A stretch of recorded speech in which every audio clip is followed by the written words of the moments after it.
Welcome to MiendTV. I'm Julie Coryath. We are here at Native Hostel eating ranch hand food. Super excited about trying this food. And I'm here with Casey McPherson, the fabulous Casey. Hi. Hi, thanks for having me, Julie. Absolutely. I'm just so honored you're here. Me too. Yeah. Casey is a dad. He's an artist. He's an entrepreneur. He's a survivor of family suicide and has so much to offer in so many aspects of life. And I'm just grateful to have known him for many, many, many years. Yeah. It has been a while. It's been a while. Yeah. Well, food is such an important component of our day and our health and conversation. For sure. And I'm just excited to be sharing this meal with you and talking about mental health, and then feeling like, we're sharing it with you too. So welcome to the table. They say the earth is round, but what about the universe? My dad was a alcoholic. He got into recovery when I was very young. Mm-hmm. So I just remember, I have some small memories of what that was like.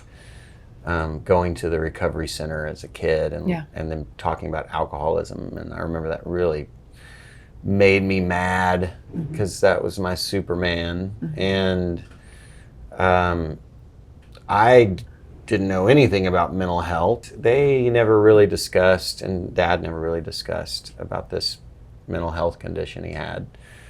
But I did know my dad had anger issues, and there was a discussion that, the anger comes from side effects of medication your dad has to take. And so that's kind of how we would accept that. And Dad went from, alcoholic, manic depressed, he ended up being president of the company that he started at after he got sober. And, they also talked about how maybe the addiction and alcoholism really came from self-medication of his underlying disorder of bipolar manic depression. Mental health just wasn't something that we talked about. Right. It wasn't even something that you really acknowledged. He was tired of the way lithium made him feel, and tired of the anger that it caused and his inability, because it did affect his relationships with that stuff. And in fact, big time with me. Dad and I didn't have a great relationship towards the end of his life, but basically, I guess 6 months later, after he got off his medication, he decided to take his life. And he had spoken to my mother about it, but again, when no one around you has ever died by suicide, when someone talks about suicide, you don't think they'd actually do it. We didn't know anything about any of this. I didn't know how he felt. I didn't know that this was the kind of battle he was facing. And I was obviously mad at the kind of the religious community of promoting this idea that you don't need medication or medical help, that God will take care of it, and I'm a very spiritual person, and I've seen many miracles in my time, but the idea of not doing everything you can, obviously that's how I lost my father. And so we moved back to Texas after that, and we didn't know how to process this. I started a band then. I got real heavy into drugs and alcohol for about the next 10 years. So I'm on tour, numbing the pain. My brother begins to he got really heavily involved in drugs and alcohol. And, 4 years later, he takes his own life in Corpus Christi. And so we still didn't know much about mental health. We just thought this was a thing that was terrible. We don't talk about it. And then now Dylan, now my brother. And so I drank more. I got arrested more. I poured myself more into the band. And eventually I had to face it all. It all came to a head. And so I first reached out to Sims. And I got therapy through, it's an organization in Austin that, well, you're on the board. Yeah. And that provides free therapy services or scaled therapy services for artists and musicians. And I had no money, and so I was able to start therapy. I was going to AA. And at first I would learn how they sign the AA cards and I'd deliver it to my probation officer. So you really were still... Yeah, I wasn't in, and some things happened to me that just kind of forced me in. I had to buy into it because I didn't want to be like my dad. I didn't want to be an addict,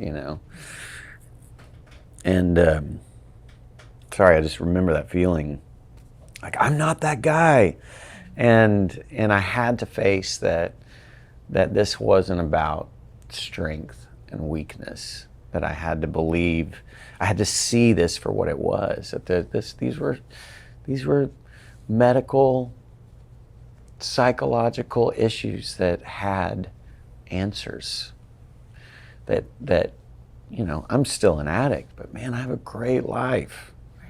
I may still be slightly bipolar, but I've got great relationships and I have 2 kids, and it's just it's manageable, and I have a community and help that I need from me, and I feel fortunate. I mean, as a musician, you were able to go to Sims, but there's obviously other nonprofits where you can go and, find the help you need if you can't afford it. So are there just ways that you can help people understand to create a community to be supportive so they don't feel so alone? Yeah, I mean, I think one of the first things is being willing to be vulnerable and to talk about what you're struggling through. Mm-hmm. You'd be surprised at how people, it's not a form of weakness mm-hmm. to talk about that. It's a form of strength. I think the other thing is, if you feel like you may have some sort of mental health issue, there's a plethora of information now and a wealth of resources in the closest metropolitan area mm-hmm. that you live in, and we have the internet, so there is an organization somewhere near you mm-hmm. that can help, mm-hmm. If you're experiencing depression or anxiety or some disorder, mm-hmm. You may not even know what it is. Mm-hmm. A lot of times just starting with a therapist and saying, this is what I'm feeling, what's going on? Mm-hmm. That step mm-hmm. is huge, because you are now looking and you're letting go of fear and looking at bettering yourself or finding solutions to right. things that you are struggling with. That's right. And that's, to me, the first step mm-hmm. is just asking for the help. So, do you mind leading us on your journey after sobriety and what that looked like for you? Yeah. Well, for starters, it got a lot cheaper. Lawyers and mm-hmm. new jobs and right. Were expensive. Mm-hmm. But my whole entire life changed. I was able to begin grieving about my brother and my father, and that got manageable. I could wake up without, the pain doesn't go away, but it gets manageable, and there's, I would say just recently in the last 10 years, I've been really starting experiencing more joy, more happiness, and And it takes time. You know, all of these things take time, and that's why we love to numb the pain, because we don't want it to take the time that it takes. But yeah, I have had a lot of help to crawl my way out of the hole that I was in. And now I have tools to deal with when I am watching 8 hours of Netflix. I know what's happening, and I give myself a little bit of grace. And when I am feeling alone, I know that I can call somebody. When I need to grieve and cry about something, I can grieve and cry about it instead of run from it. And those are tools that I had to be taught. They weren't things that I naturally understood, you know. So that was a lot of reaching out and trying to find the right people to help me, you know. And that journey, that exploration, I think has made me a person that I do like. And, you know, sometimes our greatest seeming weaknesses can end up being some of our greatest strengths. Casey, thank you for sharing your time and for having this meal with me.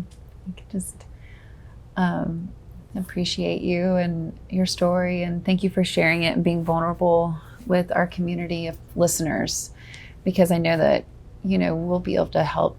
You've helped somebody that's listening. My pleasure. Yeah, and thank you guys for listening, and just, yeah, it's we all have our journey that we're on. We do. Yeah, it's great hanging out with you and eating some good food. Oh, thank you. Please go to MiendTV and look below for any resources that you may need, and just know that you're not alone and there's a lot of support out there. Thank you again for watching.